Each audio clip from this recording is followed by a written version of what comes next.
Thank you for joining me here at the Real ResQ Podcast for more amazing rescue stories coming our way. We are in collaboration with Vertical Magazine's Helicast. If you haven't checked it out, go to verticalhelicast.com to check out the Hangar Z podcast, the Helicopter Podcast, Valor Flight Crew Podcast, Vertical MRO Podcast, plural, because they have alerts and they have tech talks. So go check it out, verticalhelicast.com.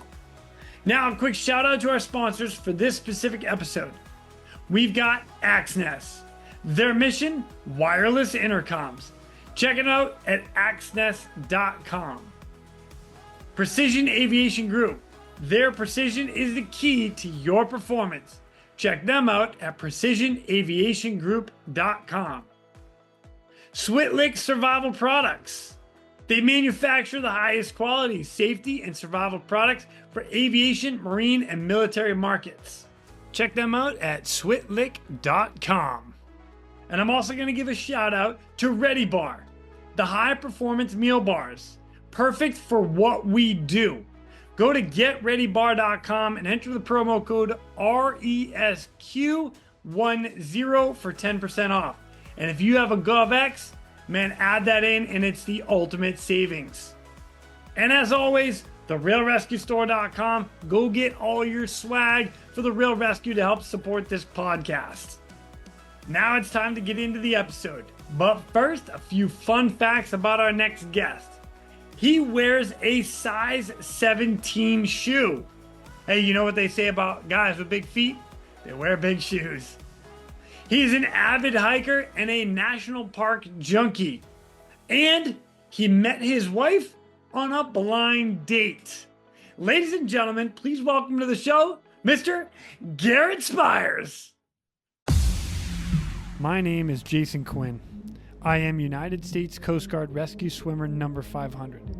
These are my rescues and rescues from those of us that put our lives on the line every day so others may live. This is the Real ResQ Podcast.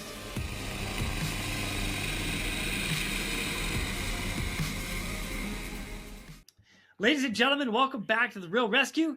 I have got some more firefighter stories today, along with a couple other stories that come into play, starting like teenager-wise all the way till now. I'm freaking stoked. Ladies and gentlemen, please welcome Mr. Garrett Spires. What's up, Garrett? How are you, brother? Hey, Quinny, how you doing? Pleasure to be on the show with you today.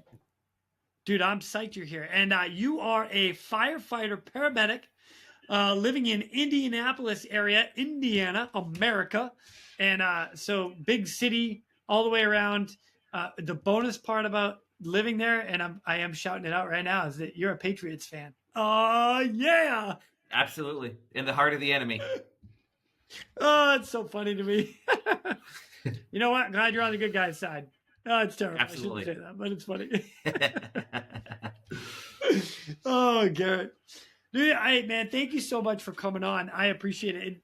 Actually, kind of funny, like you and I were talking just before we hit record, and you were actually telling me a bit of a funny story. Like you just called out not too long ago for CPR on the 6th floor, and then you jump in an elevator, it only goes to the 5th floor. What the heck? Yeah, we got called out initially, came out as a seizure call, and then while we were responding out, they dispatch said, hey, the guy's no longer breathing, but they upgraded it to a cardiac arrest. We get there, and first thing I'm thinking is, okay, where's he at in this construction site? Because we knew it was a construction site. We had already walked the building, kind of knew the general layout from a pre-planned standpoint. And like, oh, hey, by the way, the elevator only goes to the 5th floor, and he's on the 6th floor. So we're like, crap. Get up there, and unfortunately, the guy is in cardiac arrest. So we get there, we start doing all of our interventions, CPR, meds, breathing for him. And then we're like, well, how are we going to get him down? Because one way or another, we're going to have to get him out of this building. So we ended up getting what we call a mega mover. It's essentially a tarp with handles on it. Put it underneath him. Had the Lucas device going doing CPR for us, and ultimately got him down in this kind of strange shuffle, but we made it work. Down the stairs to the elevator, got him down to the truck, and we took him to the hospital. He unfortunately ended up passing away, but Yeah, I'm sorry. definitely was a unique situation for a cardiac arrest. We always, most of ours are on the first floor, maybe a second floor, but Yeah. a sixth floor and the elevator only goes to 5 was definitely an added challenge that day. Dang. Hey, thinking outside the box, like this, it's what we do. I'm sorry for the Absolutely. loss. That's not fun. Gosh, I didn't mean to start this off as like a downer. My bad. Dang. That, you know what? It happens. I get it. It's what we do. Hey, you got called out. You did everything you could when you got there. So well done. Yep. Wow. Wow. Well, Garrett, how did you get involved in all this? So originally, I grew up in Fort Wayne, Indiana, up in the northeast corner of the state. Was lived there up until my early 20s, and I moved down to Indianapolis. My father had been a volunteer firefighter my entire childhood growing up, from as a firefighter to as a basic private up to when I was older in the teen years. He was the assistant chief of the department. Cool. So I was around. Following Dad's footsteps. Yeah, buddy. Yeah, I was around it my entire growing up. It was nothing if if Dad was to if he get a call, he'd run off to the station, go take the run, and then after the call, there'd be a few times the guys would just drive the fire truck by the house. And he'd wave, and then 5 minutes later, he'd go down to the station, get in his car, and come back. But I grew up in the firehouse, grew up around it, and then as I got older, got into high school, I knew I wanted to go into public safety in one way, shape, or form, whether that be was leaning more the fire, EMS, rescue side of things. Did law enforcement really didn't have a draw to me, but when I was a senior in high school, the township department my dad was on was hosting the fire academy. So while at night after high school, after my classes, I would go to fire school for 9 months during that time and get certified. So that when before I graduated high school, I had my firefighter certifications and was volunteering during that time. Wow, man. Highly motivated, truly dedicated. Good for you. My God. I got out of high school. I didn't even know. I was like, I don't even know what I want to do. Okay, I'll go join the Coast Guard. Funny you bring up the Coast Guard. That was a thought of mine for a minute there. I really thought about going the Coast Guard route, but when you're from a landlocked state of Indiana, you don't really know what water is other than a little bit of Lake Michigan you see. So I kind of thought about it for a little bit. So I'm like, yeah, I'll go to the fire EMS side of things and still get to do what I love and what I was passionate about. Dude, I dig it, man. That's good on you. And you've been doing it ever since. And how old are you now? 26. So still fairly young in the game, but been at it for a minute now. You know what? That's okay, man. Like the fact you started it really 17 years old going into it, and now like 9 years, that's some time under your belt. Good for you. Heck yeah. Thanks. Gosh, well done. Well done. All right, so we get to talk about your very first rescue, which convenient enough was actually when you were about 17, right? Okay. 16, 17. Okay, I'm sorry. I gave you a year. 16 or 17. I don't remember exactly when it was, but around that time. I love it. That's all right. So the greatest part about this is that you got recognized by 2 different news medias of what really you and your dad did, but you were a big part of this whole thing. So I'm going to get right into this. And here's article number 1. It's from Wayne 15, and you said that's a local news network, right?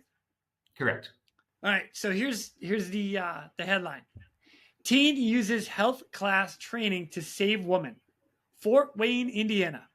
A Fort Wayne woman is alive thanks to a teen's quick thinking and health class. A junior from Concordia Lutheran High School used the CPR he learned in that class to help bring a woman back to life after she nearly drowned Sunday afternoon. 16-year-old, oh, there you go, 16-year-old. 16-year-old Garrett Spires said a week of CPR training during his freshman year health class is to thank for yesterday's outcome. We did CPR for about a week.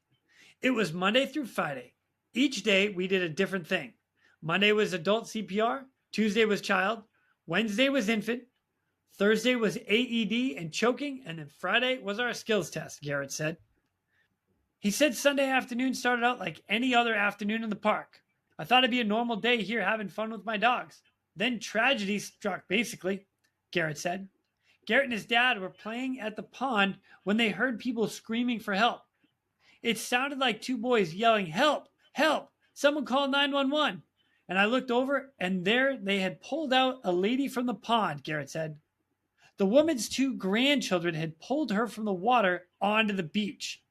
The article goes on a little bit more, but I'm going to switch over to another one. This one is, so this is the Journal Gazette, and this article is August 16th, 2015. The headline, Life-Saving Actions Earned Father and Son Hero Award. A son of a veteran firefighter with plans to pursue a career in fire service, 16-year-old Garrett Spires figured that one day he would be responsible for saving someone's life. He just didn't expect he would still be in high school when that day came. Spires, a junior in Concordia High School, and his father, Dean Spires, were recognized at Harrison Heroes at Harrison College on Saturday for their immediate action in resuscitating an unresponsive woman who had been pulled out of the pond at Matea County Park during the 4th of July weekend. The Spires were both presented with plaques before one of Harrison College's free CPR certification courses. The father and son, both dressed in tucked-in plaid shirts, acknowledged the importance of taking the class and encouraged participants to not be afraid to react in emergency situations. Although the award says hero, Garrett Spires doesn't throw the word around lightly. I personally don't consider myself a hero, but again, Harrison does. And I feel honored to receive the award from them, Garrett said. Dean Spires, Division Chief for St. Joseph Township Fire Rescue, agreed. This is something that I do all the time. To get recognized is nice, but we don't do it for the recognition, he said. Oh my God, I love that line right there. I absolutely love that line. I say it all the time. We don't do it for the recognition. We don't do it for the awards.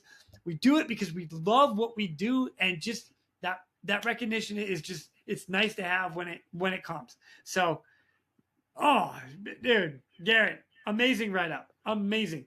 So, what happened?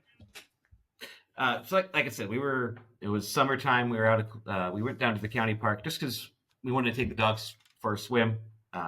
We got two black labs that are obsessed with water. So why not go take them for a swim? It was a nice warm day. We're just letting them swim, hanging out. And like the article says, we just see two boys yelling, "Help, help." Someone call 911, and a lifeless body laying right on the shore of this little pond. So I immediately took off over towards them. And when we got there, there was their grandmother, who was unresponsive, not breathing, looked gray, and looked in bad shape. Started checking her. She wasn't breathing, didn't have a pulse, so we started CPR. Did a couple rounds of CPR. And then right out of the movies is she just kind of opened her eyes and just took that big gasp of air. And she was back. And she had regained a pulse, was breathing again. And at that point, I ran up to the nature center at the park, made sure someone was calling 911, and just waited with them and with the victim until fire and EMS got there. And they took her to the hospital. Fortunately, since my dad was on the fire department, the fire department that responded was the next door department to his department. So we kind of got a little follow-up, and they're like, yeah, she ended up going into cardiac arrest 2 more times before they got to the hospital. Wow. And but she ended up making a full recovery with no neurological deficit. We actually ended up being able to arrange a meetup a couple months later. She came down to the fire station, met my dad and I, and we stayed in touch for a few years. She ended up coming to my high school graduation party, and then That's awesome. Yeah, so it was, truly one of those ones that, being there and that rapid identification of a cardiac arrest and starting those interventions by someone before 911 can get there made a difference. And again, I haven't been in touch with her for almost almost probably 7 years now, but we, the grandkids got to spend that many more years with their grandmother, even after a horrible event like that happened. Wow. Well done, sir. Well done to you and your dad. I'm going to throw your dad on, like, kudos to him too. So yeah, but just because you're here, you could say, or I'll say it for you. I know you took the lead. You were giving him full instructions. Dad, I need you to support the head, open the airway. I'm going to do compressions. Can Absolutely. you check? I know. I saw it. I saw the whole thing. Dude, good for you guys, man. That's awesome. Yeah, one of the things that I love about like what we do is that sudden response to anybody in need, and the fact that you guys are right there and get called into action, just took it among yourselves to go help. Amazing. Well done, sir. And thank you. And one of the things I remember about it, like talk about how quick we responded. I remember I ran so fast that I kicked both of my flip flops off before I even got to her. So so this is one of the little like weird things you remember about stuff like that. I remember just, I started running. I had shoes on. When I got to her, I didn't have shoes on. Wow. Where were the dogs? Just out of curiosity. I believe my siblings and my mother were there, so they kind of took care of the dogs. But oh, right on. I think that's what ended up happening there. I don't really remember. I remember hearing it. I took off, and then everything behind me was out of play. Man, good for you guys. Wow, that's incredible, man. Way to start your career. That's amazing. We're gonna divert real quick to thank our sponsors. Switlick. No mission is the same. Why should your suit be? Introducing a new custom dry suit experience. Choose your fabric, colors, neck and wrist seals, zippers, pockets, collars, and so much more. Intelligent measuring prompts ensure the most tailored fit. Brought to you by Switlick Survival Products. For more information, visit us at www.switlick.com. It's awesome. So now once you get into the fire department, because again, trying to follow a little bit of dad, after you make it through the department, you have another rescue, your very first rescue out, we'll call it a paid department now. Yeah. Yeah. So this was a few years later, once I did the volunteer thing. And then as I progressed, I was able to get a paid job with a department about an hour west of Fort Wayne in the town of Warsaw. It's a little small town, about 30,000 people. But yeah, one of my first runs there was a pretty good accident. It was one of those days where we just were running our butts off. Our shift started at 7 a.m.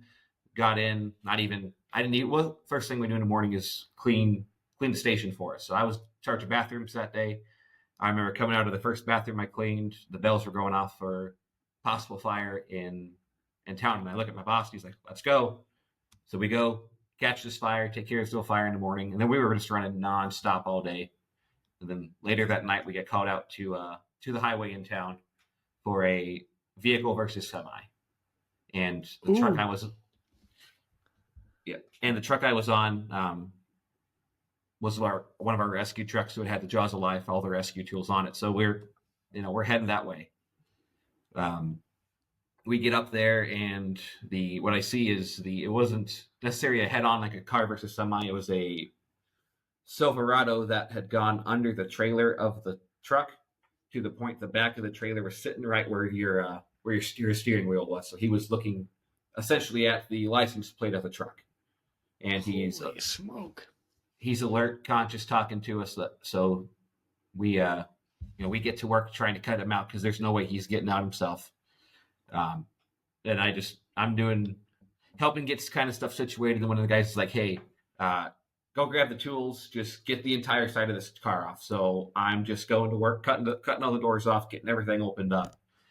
And we call for a helicopter just because we're so far from a trauma center. And we're doing our thing, waiting on the helicopter to get there. And I remember hearing the helicopter circling overhead. The guy's like, please, please, please, for the love of God, don't put me in that helicopter. I can't afford it. I'm not going to be able to pay the bill on it. We're like, dude, don't.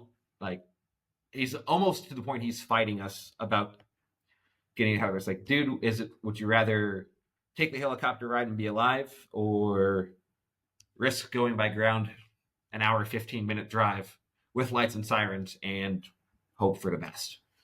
So we ultimately ended up convincing him to go, loaded him up, and then they flew him to Fort Wayne to the trauma center. Wow. Did you ever get an outcome? I believe we did. Connection. So the helicopter crew, I actually worked for them as well on their ground side. So it was for the hospital as on their critical care team. So I was on the ground team just because I wasn't a paramedic yet, and also I wouldn't fit in the aircraft because I was like, maybe you want to be a flight medic, and they're like, yeah, you're a little too tall to fit in the helicopter. I'm like, all right. Wait, how tall are you? I'm only 6'5", so I'm not like ginormous, but you got an inch on me, bro. Damn, I'm 6'4". Yeah, I gotta get it. Yeah. I feel you. All right, I feel you. Yeah. So the hospital was running a Dolphin as well. So they're like, yeah, here, go throw a helmet on and see if you fit in the back. And with the medical configuration, I was the Hunchback of Notre Dame sitting like this in the back of it. They're like, yeah, that ain't gonna work. I'm like, yeah, can't say you didn't try. But you would be absolutely miserable. You'd be flying like that for about 30 minutes and be like, I hate this. Yep. So I'll be a ground pounder. I'll ride the ambulance all day long, still going to do the fun stuff. But he ended up having both his femurs were broken, and I believe that his pelvis was broken too, and he had some pretty extensive internal bleeding, but he did survive as well after a long road of recovery. Wow. Man, good on you guys getting him out. Random question. I just heard this from some other friends of mine that kind of not similar, but similar, where a truck hit like a back of a bus or something. I don't remember the full on story, but they literally said, put the bus in drive and just pull forward and see if you can get it off the truck. Is that something that you guys either tried to do or even considered? With the damage that was done to the back of the truck and the way his legs were pinned, we didn't really want to move the truck because we didn't want to move as we move like the dash. We didn't want something to bend down and trap him anymore. So, oh yeah, makes sense. Yeah. Hey, not a fireman. Like I get it. I get the concept, but I gotta ask stuff like that. You never know. Wild, dude. Good for you guys, man. God, I'm in. Wow. You've done some pretty cool stuff. Like just a couple years in the department and rolling hard. Oh yeah, good for you. I've been fortunate to have to be a black cloud and get those good runs and get the ones that guys are jealous of. But that's funny. So you actually went from Fort Wayne, right, over to where was that? You said an hour west. Yes, this town of Warsaw. Okay. And then from Warsaw, you went down to Indianapolis? Yes. And you were working there in 2020, weren't you? Yep. So in Fort Wayne, I went through paramedic school, got my paramedic license. And then as I was finishing that, a friend of a friend reached out and said, hey, this department in Indianapolis is looking for paramedics. So I'm like, yeah, I'm nothing against the city of Fort Wayne, but I wanted to go to a bigger city and do more cool stuff. So I said, sure, I'll apply down there. Started the process. I wasn't a paramedic yet, but like, once you get your paramedic license, give us a call and we'll circle back. We'll figure out what we can make happen. So ended up passing my paramedic exam, getting my NREMT and my medic. Got that news in the morning, called the chief in the afternoon, said, hey, I passed. Just to let you know. He said, okay, cool. When can you start? So went from that straight down to there, passed my paramedic in February and was on the streets in Indianapolis in early March of 2020. Sweet. And then when you were there, you ended up, so the reason I bring that up in 2020 is that, well, a lot of things happened in 2020. Like there was a big election in the U.S. and there was a lot of chaos that went in and around the country, and you ended up being in a bit of the mix of it. So, could you tell us what happened? Yeah. So we the weekend is right as for those in the U.S., right as all the big civil unrest and everything was going on. In Indianapolis, we had a lot of protests that got violent overnight. And for whatever reason, that weekend I decided, I'm going to work a 48, pick up some overtime, make a little extra cash. So there was talks that there was going to be some protests. There wasn't any expectation that it was going to get violent. So I'm like, yeah, I'll go in and work. So get in was Saturday night, and we're just sitting around the fire station. Things downtown, we all had the ability to listen to the downtown channels for the police and fire department. So we ended up setting up a quasi baby emergency operations center in the bay at the table with the TV, and we were watching the TV, and one radio was on the police channel, one was on the SWAT channel, one was on the fire department channel, one was on fire dispatch. We're all just listening to everything going on, and it's getting messy. So we're doing our thing. We end up catching a call, and we ended up having to transport downtown to the trauma center. I don't remember what the call was, but we had to go downtown. So we did our thing, went downtown, and then on our way back, we're driving through just on the outer edge of downtown. I was working on writing my report because I was the one in the back with the patient, and I just feel a big bump and I hear a loud boom. And next thing I know, we don't have a front tire anymore. Like the whole front tire's gone? Pretty much. It just kind of hit, boom, and off it went. So somehow, some way, we limped it about a couple 100 feet down the road, pulled it into a gas station, and called our supervisors like, hey, I know it's kind of bad downtown right now, but we're stuck and we don't have a tire. Can you send someone to help us? So they end up calling, like, yeah, he'll be there in 2.5 hours. So we're like, oh my gosh. so we're like, all right. Thankfully, the intersection we were at, there were some Indianapolis police who were sitting there like, are you guys here to stage for what's going on downtown? We're like, I mean, we can be if you bring them to us and then bring another ambulance to transport them because we don't have a working ambulance. So we had to end up sitting down there for about 2 hours waiting on the tire guy to come fix us. But the parking lot we pulled into apparently was like a staging area for some of the demonstrators. So there's a bunch of guys coming through with F the police signs and anti-police, anti-public safety stuff. So we were kind of a hot target, but we never had any issues. Did have a couple people walk up to us. One guy with a big old gash in his hand is like, hey, can you help me? We're like, yeah, we'll bandage it, but we can't take you in the ambulance. The hospital's a 1.5 miles that way. Get walking. So we wrapped him up and ended up walking away. But we could see and smell the tear gas and everything coming towards us. It got pretty gnarly for a while there, but luckily we made it out without any injuries, and other than a good scare for the most part. Wow. Do you guys have to wear like vests or anything, like bulletproof vests or Kevlar? Or anything like that? So that weekend we are issued 2 different ones. We have basic level 3 plates to stop most stuff, and then we are part of what's called the Rescue Task Force. So we respond on the active shooter incidents. So we have ballistic helmets and level 4 plates we can put on over that to go in and help rescue people in active shooter stuff. So we have vests. We don't use them a lot, but that weekend we had them on every call. That was our department's thing. Was we don't usually mandate you to wear it, but because of the situation, we're going to mandate you wear your vest. So any run, from picking grandma up who fell on the floor to shooting, stabbings, domestic violence calls, we wore our vests. So, wow. I think you're the first person I've ever had on that I've been able to talk about this with. That's kind of exciting for me. Like, I know it sounds kind of odd and morbid and unique that I'm saying that, but yeah, it's unfortunately in the area I was working in at the time, there had been some violence toward public safety, not just law enforcement, but fire and EMS as well. So our department made the call that we're just, we're going to give you guys these.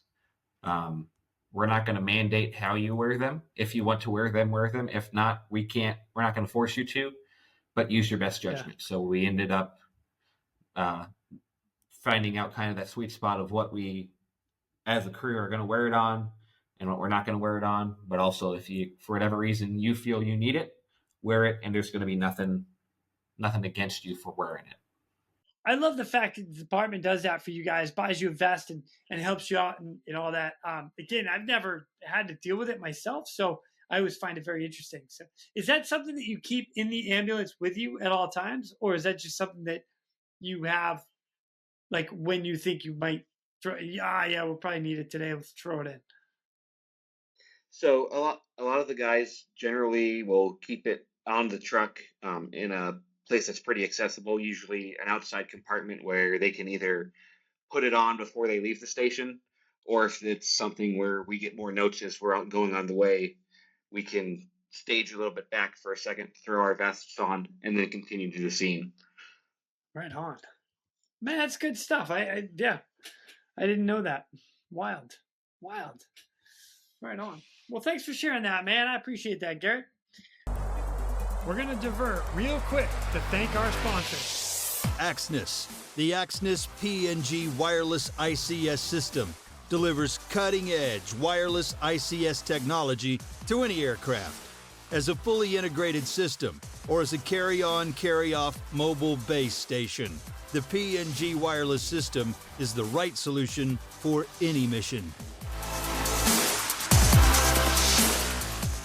I'm going to bring us to another one because you actually have a rescue that you had to deal with the Indianapolis Metro Police Department, like a crashed car. Yes. Is that right? Okay. Yep. So there's a news clipping here that I'm going to attach to this here in a second, but it's WTHR, and the headline is IMPD officer seriously injured in a Southwest side crash responding to treatment. The crash happened Sunday afternoon at the intersection of Mooresville Road and Kentucky Avenue. Indianapolis. 2 Indianapolis Metro Police officers were involved in a serious car crash on the southwest side of Indianapolis Sunday afternoon. According to the IMPD, around 1 p.m. on February 18th, an officer stopped to get furniture out of the roadway after it fell off a truck near the intersection of Kentucky Ave and Mooresville Road. The officer turned on lights and stopped the patrol car in the road. While the officer was removing the furniture from the roadway, a second officer was traveling northbound on Kentucky Ave when they struck another car, flipping their squad car over and making contact with the first officer's car. The second officer was trapped inside the flipped car. And then the news clipped right here. Right now, an IMPD officer is at Eskenazi Hospital after being critically injured today in a crash. It happened after his patrol car collided with another Metro Police car in Decatur Township. That crash around 1 o'clock on Kentucky Avenue near Mooresville Road on the city's southwest side. Our Logan Gay is in studio tonight with what we've learned from investigators. Logan? Jenny, the aftermath of this crash had the intersection of Kentucky Avenue and Mooresville Road closed for hours, while IMPD crash investigators examined what led up to this crash. IMPD says a mattress is what started the chain of events that led to 2 damaged police cars and an officer critically hurt. One IMPD vehicle was in the roadway. That officer was out of his vehicle, moving furniture out of the roadway when a second IMPD vehicle, northbound on Kentucky, came into contact with a Honda Accord, then came into contact with the first IMPD vehicle. That second vehicle flipped over and trapping an officer inside. That officer was rescued and taken to the hospital in critical but stable condition. Again, this is an ongoing investigation. We are hopeful that our officer will make a full recovery. We've got officers at the hospital showing support, families en route there as well. Lieutenant Foley says both officers were on their way to work at the time. He says investigators will also consider what role speed had in this crash as investigators try to figure out how this happened. How did the 2 vehicles come together? We're not sure at this point how the flipped IMPD vehicle came into contact with the Honda Accord. We have not yet received an update on the officer's condition. Lieutenant Foley did say the other officer was not injured, and they don't believe the other drivers were injured either. Jenny? All right, a case we will continue to follow. Logan, thank you. What, Garrett? Holy smoke, that's crazy. Yeah, it was a wild day. So a little context: the site where the accident wasn't in my fire station's primary area of responsibility that day. So my station at the time is what we call an extrication task force. So we carry all the jaws of life, all the tools between our pumper truck and our ladder truck, and we respond to a larger area for those extrication vehicle jaws of life calls. So anytime something bad comes out like that, we respond to it, even if it's not our primary area, because those other fire trucks out there don't have those tools. So we were going to assist in our south station. They got called out for a vehicle accident with entrapment. And all the notes said was a police car involved. Was all we knew. So we're hauling butt that way. I knew we were going that way. The station that was covering it, they have a paramedic on their ambulance, but their fire truck does not have a paramedic that day. So they only had EMTs on it, so a lower level of care. So I knew already, being the back stepper on a fire truck, so it's just kind of the grunt of the truck. I'm like, okay, I'm probably going to have to ride in with the ambulance to help take care of the patient. So I'm already getting in that mindset. And then as we're going, for whatever reason, as we're going southbound, because we're coming from the central part of the township, this wreck is on the south side of the township. The ambulance is supposed to be going to the call, passes us going the wrong direction. Oh, jeez. So there was an accident with navigation. So next thing I know, I'm like, oh crap, I'm going to be the first paramedic on scene. I got to prepare for that. So now I'm changing that mindset from I'm going to be assisting to I'm going to be primary care until the ambulance behind me gets turned around. Luckily, they ended up flipping around and we're only maybe 30 seconds behind us. But yeah, we pull up, and in the middle of the road, I see Indianapolis Metro police car on its top with a bunch of guys around it, and what appears to be some guys doing. As we were en route, they said CPR's in progress, which made things just go even higher up. So we pull up, and they got the officer out. We initially thought the officer may have been ejected from the car because we never really got told how he got out. We get there, an off-duty firefighter from 2 counties away just happened to be driving by. So he stopped. He had a little med kit go bag with him. So he ended up putting an OPA into oropharyngeal airway to hold his tongue out of the way. And he started doing ventilations for the patient when we got there. So we're awesome. So I ended up loading him up, get him in the back of the ambulance. I hop in with him. Patient was a little combative at first, so we were thinking head injury of some sort was going on. So we started going, getting stuff ready, and we're just, we need to get him to the trauma center 20 minutes ago. So we get around, we're doing everything on the way. Again, since it was a law enforcement officer involved, we didn't stop.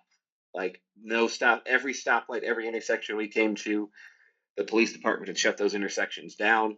They asked what our route of travel was going to be, and they just had everything set. So our driver, never stopped, never had to touch the brakes between the wreck and the trauma center. And when we get to the trauma center, it felt like half of the Indianapolis Police Department was waiting on us. So Holy cow! He was in critical condition. Is the best way to put it. I'm being honest. When we dropped him off at the trauma bay, my thought on outcome was not positive. I was expecting to be some grim, if not fatal injuries, but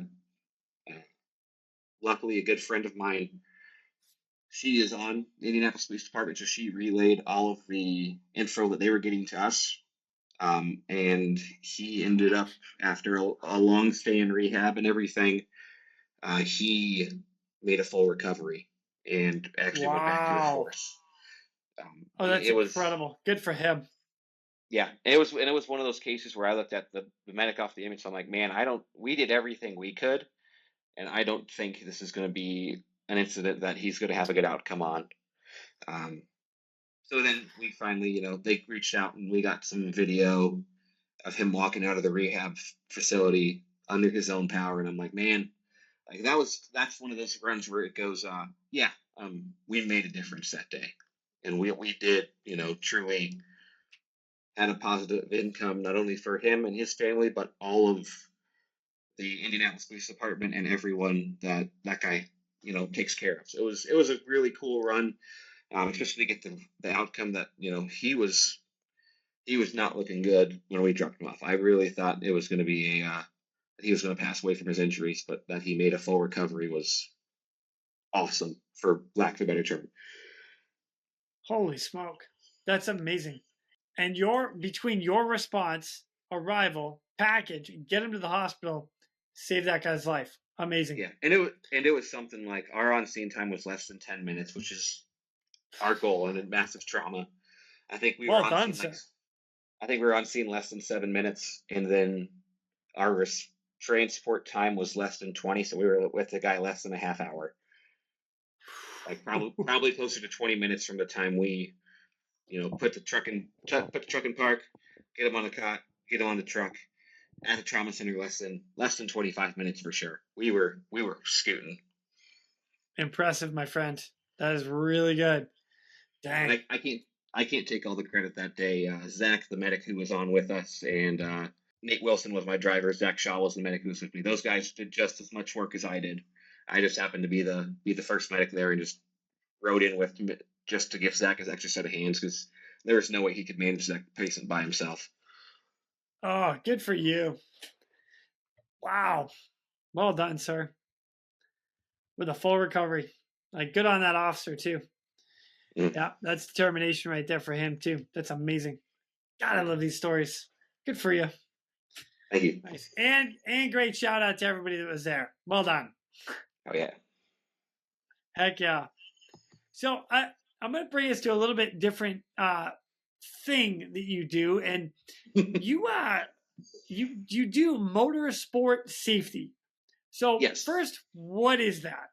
So basically what it is we are the fire or the rescue and EMS components of motorsport, whether that be your highest tiers, your IndyCar, your NASCAR, your F1, down to your weekend dirt tracks where it's just guys running these little cars for fun.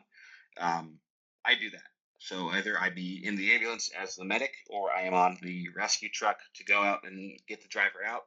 That is really what I do on my days off. I'm a man of many hats, so that's kind of more what I like to say is my fun job. The fire department I love, but going out to the track, getting to watch racing, and then be there when things go bad is just as fun, if not more fun, for me.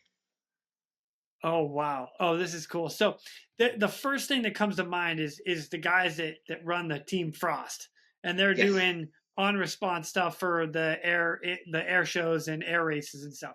That's you for racing on the ground. 100%. Best way to describe it is what Frost does for the air, we do for the ground. Oh, that's awesome. All right, so what is your equipment? Let me start with that. It really depends on where we're at and what tracks we're at. When I work the big tracks, we have upwards of probably pushing 10 pickup trucks strategically placed around the tracks, supplemented by 5 ambulances. Yeah, it's a big effort. Each one of those trucks has 3 or 4 guys in it. Some are just there for that initial response for fire suppression. Some are there to carry the rescue tools.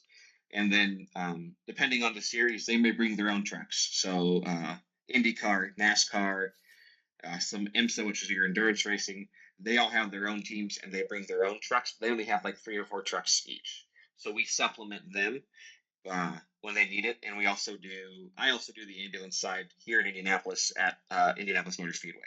So any race that's at Indianapolis Motor Speedway, I do the EMS side of things. Sitting on an ambulance somewhere on the track, whether that be for the race response or for the general public, that's me. Oh my gosh. Okay. So man, there's so much I want to ask about this because, all right. So let me go with NASCAR and Indy, the Indianapolis, or the Indy 500, right? That's Yes, IndyCar. so is that yeah? So the Indy cars. That's So when you're at those races, you're responding just if something happens on the track, right? The other like NASCAR and Indy, they don't provide like I actually thought they always had like a team that traveled with like the the events. Yes, so both of those series has their own dedicated team that travels to each event with them. Okay. However, they also rely on the local tracks to have their own teams to supplement them because unfortunately in racing there may be times where we have 8, 9, 10, 12 cars involved in a wreck and just the Yeah, one good track point. can't take care of it.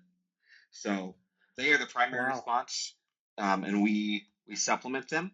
And then sometimes on these smaller series, we are the primary response, and we are the lead guys out there. What's a smaller series? Like I didn't realize So it was. I knew there's other racing because I had friends growing up that would do like racing on small dirt tracks and stuff, but yep. I didn't think it was like big. And what you're So telling me is it's big. there's a lot of people that go into it. So with your dirt tracks, most of those smaller tracks, they just don't have their own team. So I should say I work for two teams. I work for the EMS side at Indianapolis, and I also work for a team based out of Pennsylvania. We kind of travel the country and fill the needs of tracks as they need us. If the track doesn't have a safety team or doesn't have a sufficient safety team, we will kind of fill in that gap to provide what's needed for the series. So if say NASCAR is going to a small track that doesn't have a safety team, they call my team and we go and we'll be the track based team while NASCAR is the NASCAR guys. We all work hand in hand. The only difference really is the color of our suits and who writes the check at the end of the night. But other than that, we're all there for the same reason to make sure the drivers and make sure we have a good show. Oh, that's cool. We're gonna divert real quick to thank our sponsors. Precision Aviation Group. Mission-critical operators and fleet managers rely on Precision Aviation Group as a worldwide leading rotor and fixed-wing MRO provider. PAG provides tip-to-tail solutions in 4 MRO segments: avionics, components, engines, and manufacturing DER services. A single point of contact gives you access to over 150 million in inventory, globally 24/7. Just call 800-537-2778. Precision Aviation Group. Others sell parts. We sell support. All right, so I'm gonna dive into like training aspect of this real quick. So when you guys show up to a track, do you have to do like a joint training scenario with any of the drivers and or the other department or the other I'm gonna use NASCAR, right? So you show up, NASCAR has their own guys. Do you do a joint training with them, like an exercise or something prior to the race? So annually, the track and my EMS side of Indianapolis, we have a weekend where all 3 of our big teams, so IMSA, which is your endurance racing, IndyCar, and NASCAR, all show up, and we just have a weekend where we do that training. Representatives from all 3 series are there, and they are getting us familiar with the cars, even though it's before the season starts. We know what the cars look like. We know how to work with the cars. If there's something special, it was all taken care of that weekend. And then for my traveling team, we do the same thing down in Florida in February. The crews from the series we're going to work with show up, and we just spend the weekend out playing, learning if there's changes to the series, or if there's a rule change, or hey, an example I'll use is Robert Wickens, who runs IMSA. He is a paraplegic, so he drives the. So he was injured in a race, and his he still drives, but he has limited mobility in his leg. So hey, God forbid he gets in a wreck, how are we going to get him out of the car if he can't assist us when none of the other guys can assist us? Yeah. So little things like that we do annually. If a race, so we usually try to show up the day before practice and qualifying for the race starts so we can get familiar with the track, have these conversations with the on-track teams or the series teams so everybody is on the same page. If there's something that's changed, if there's something we need to be aware of, that's when those little changes that aren't taken care of the first of the year, that's when those things happen. Wow. This is like blowing my mind right now. I'm excited. I want to come hang out with you with some of this. Be like there and witness and watch. Can I do this? Oh yeah. I could get you an application to come work with us. We're always looking for guys. I don't know if I want to come work with you. I just want to come hang out with a day and just kind of see you guys work. Just witness. I'll God. tell you what, if you ever come to the Indy 500, be sure to get a hold of me. I'll give you the whole show, and we'll give you the tour. All right. And I'll be there for backup, okay? I'll bring my medic card, and that way, just in case, that way I can, like I'm not there on call, but if you need help, I got you. All right? I'm By all means, absolutely. We'll keep you on retainer. Okay, thanks. How long have you been doing this? So I've been doing it with the two teams I'm on now for the last 2 years. Before that, when I was still in Fort Wayne, I was doing some of the small dirt checks up there. That's kind of where I got started into the motorsport side of things. One of my lieutenants was like, "Hey, you want to come down work a race with me one night?" And I'm like, "Sure, I'll go sit and watch racing." There was no sitting that night. Every single series had a car that rolled over. Even some of the cars that they're like, "Oh yeah, these cars don't roll over," they rolled over. We actually had a guy in a sprint car, which are your little teeny tiny race cars with the wings on top. This one didn't have the wings on it, but he hit the dirt just right, rolling through the air. And unfortunately, because of the way his harness was modified or had issues with, his head was about an inch to 3 inches above the top roll bar. And that was the first thing that collided with the ground when he finally hit the ground after going airborne. So, oh man! So once he finally came to a stop, we got to him. He was unresponsive. We got him out of the car. We ended up actually calling a helicopter for him as well, and got him out, got him packaged, and threw him in the helicopter and flew him to the trauma center in Fort Wayne. But he again, somehow miraculously, he walked out of the entire thing with just a concussion. Like the photographer was able to get photos of him in the air, and you could see his helmet was above the top roll bar as he was about to collide with the ground. Oh my gosh! So that was my first ever time working motorsport safety, and I'm like, okay, this is what we're doing. So that got me hooked in it. Did that with them for a number of races, and then moved down to Indianapolis, and then within the last couple of years, just made connections to people who do the teams, and like, hey, you'd be a good fit. Come out and apply, and now here I am. What a trip! What's a standard response time? What are you trying to get from area of stage to vehicle, down, fire, crash?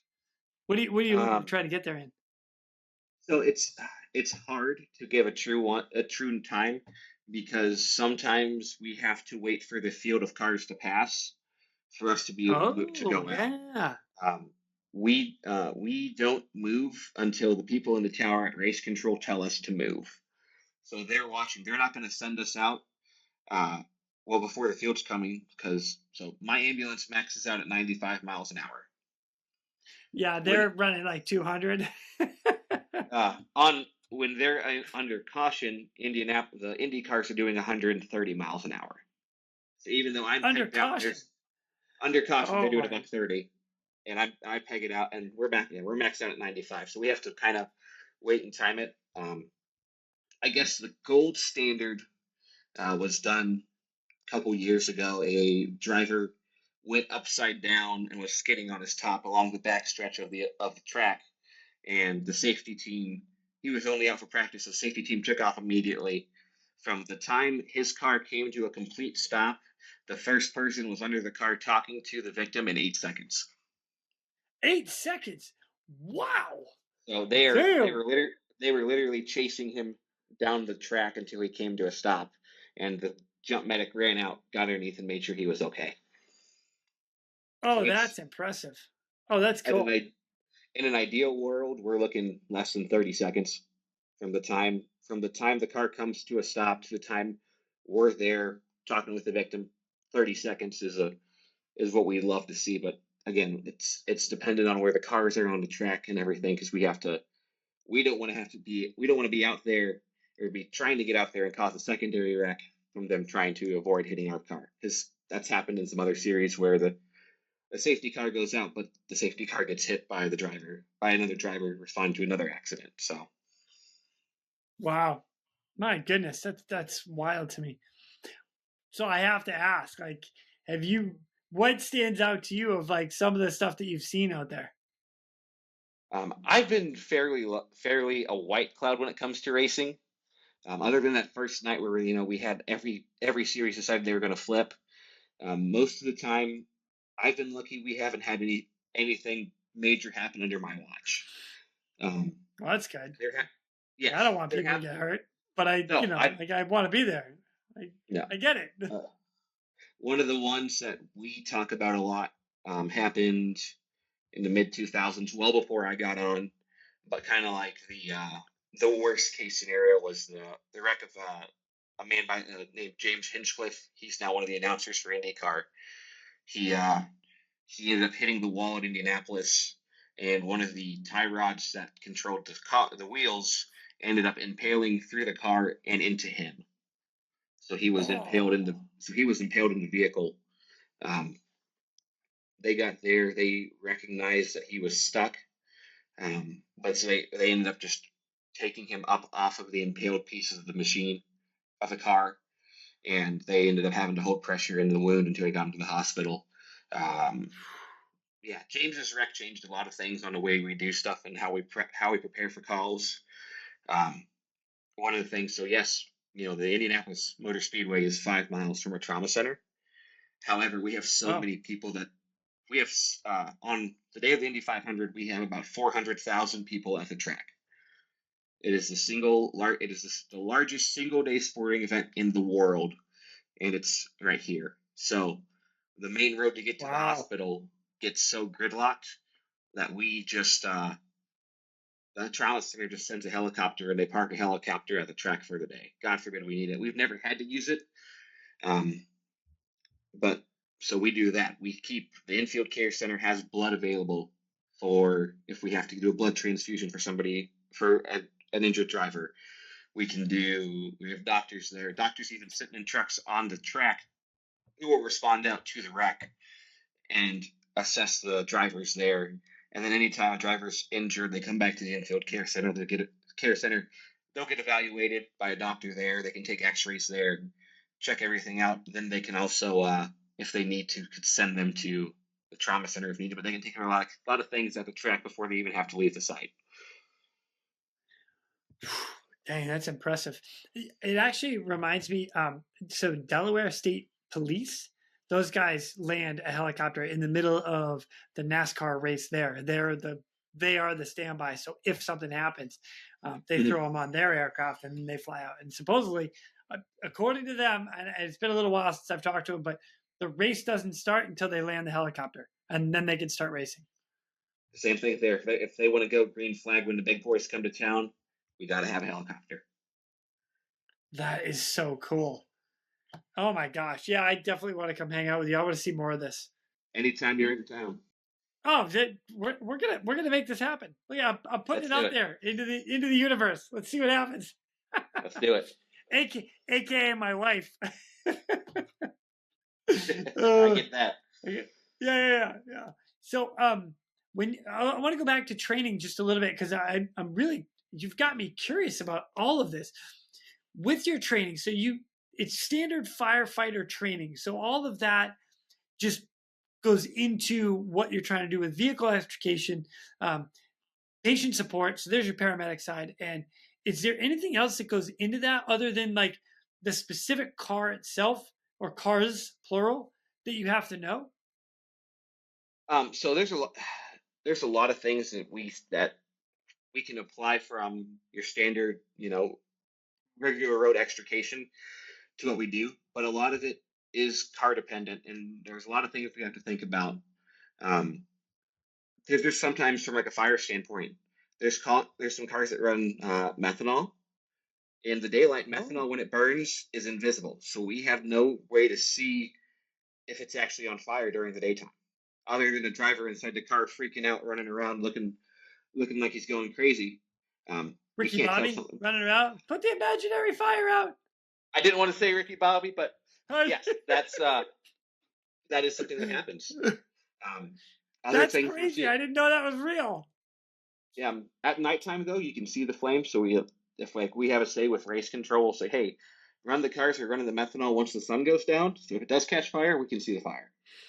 The other big thing that we're seeing that's making this challenge to us is a lot of these cars are starting to implement hybrid systems, whether it be some of them have a hybrid system that acts as a boost to help the car, like a nitrous type thing, or some of them when they take off out of the pits, run on battery until they hit a specific speed, then the combustion engine kicks in, and even with those, there's times that the carbon fiber or the shell of the car can conduct electricity. So if things get wrecked and positive and a negative hit the shell of the car is now electrified. So we have to carry special mats that we lay down that help prevent us from getting shocked. So there's a bunch of stuff that goes into them, and that's just some of the responses. And we also have to worry about the cleanup side of things, because that's just as important as making sure that all the damage and debris is picked up so they don't cause the next wreck. So you're talking during the race too, right? So we have dedicated trucks sometimes we call them the cleanup trucks, and they go out, and that is their job, is to clean up damage and debris, or if say a part of a barrier needs fixed, they can fix the barrier. And all of that stuff is happening while the race is under yellow and under caution, so they can get back to green flag racing again. It's a whole orchestrated thing.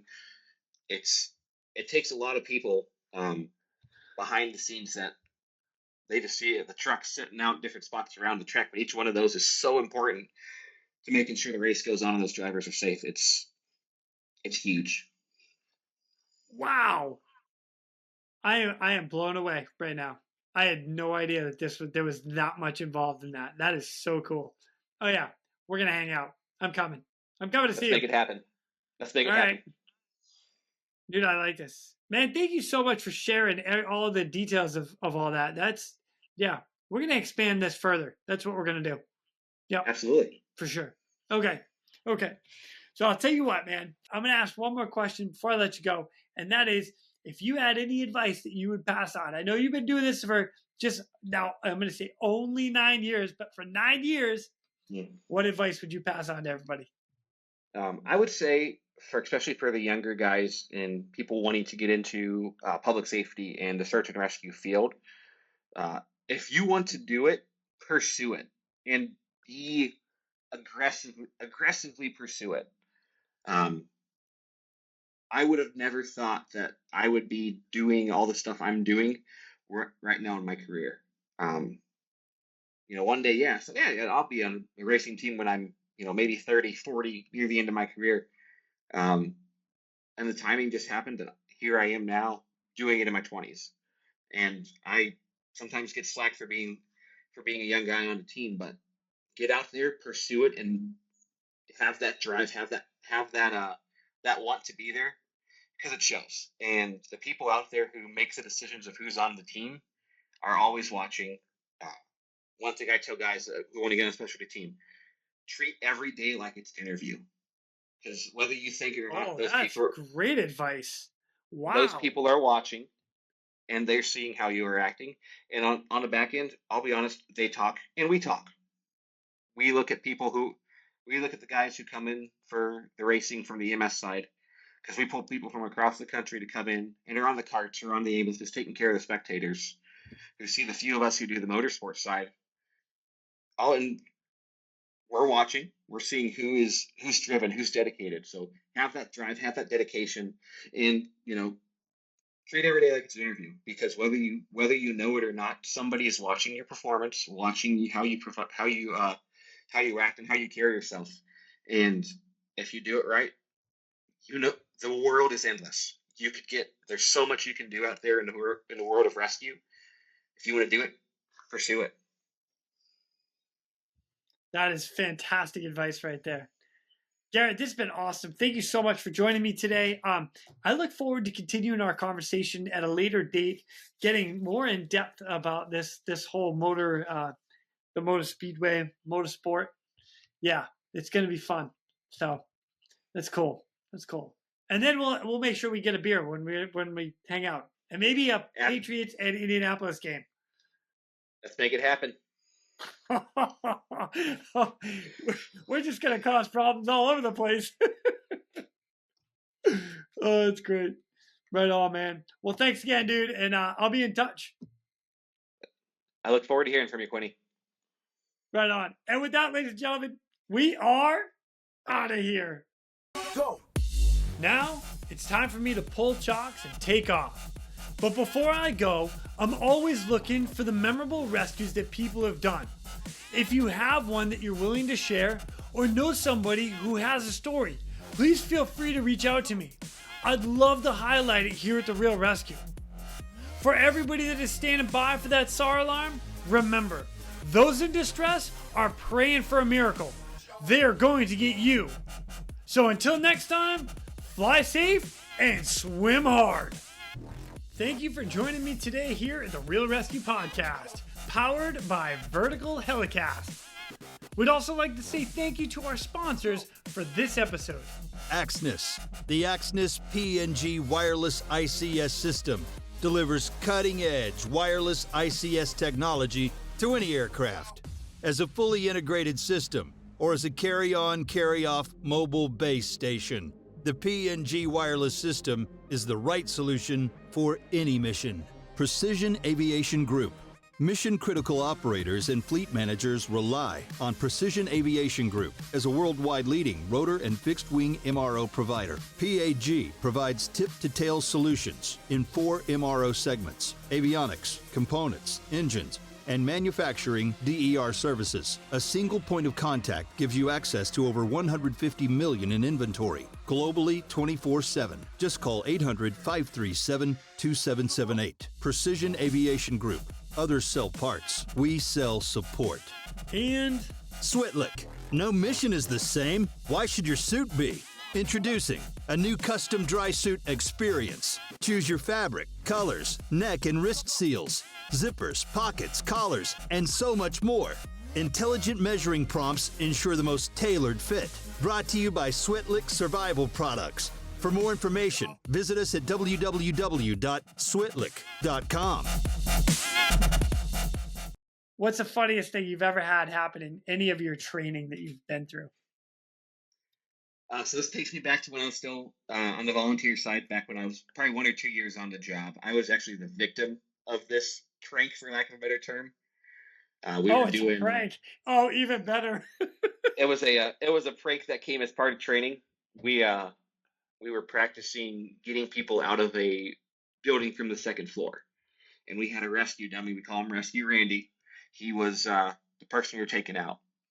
And as stuff was getting set up, they opened the door, opened the window on the second floor, and before we could get ladders up, somebody just has some blood-curdling scream and throws Randy out the window. Mind you, Randy's dressed in full firefighter gear, and he just falls out and just flops down and crashes to the ground right in front of me. And I think one of my coworkers just fell out of a window and died. And then I flip him over, and they're all dying laughing, and here lies Rescue Randy as he as a cruel but hilarious prank that I was the terrible victim of. That's great. Oh man, dude, thank you for sharing that, dude. That's great. My pleasure.